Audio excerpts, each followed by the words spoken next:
உயிர் துணையாக வருவது அம்பாள் மட்டும்தான். இந்த பிறவியில இருந்தாலும் அடுத்த பிறவியில இருந்தாலும் எந்த பிறவிக்கு போனாலும் அவள் மட்டுமே தான் இந்த உயிருக்கு துணை.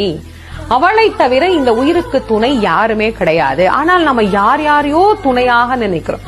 ஆனா அவள் நமக்கு மாறா துணையாக இருந்து அருள் புரிகின்றாள்.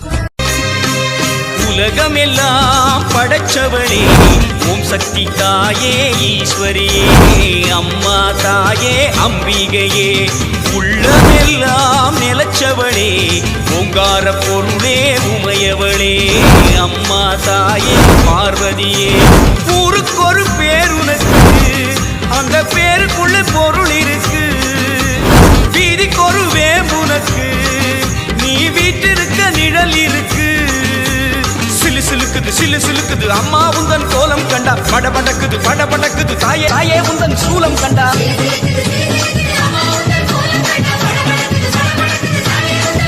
அம்மா உலகமெல்லாம் படைச்சவளே ஓம் சக்தி தாயே ஈஸ்வரியே அம்மா தாயே அம்பிகையே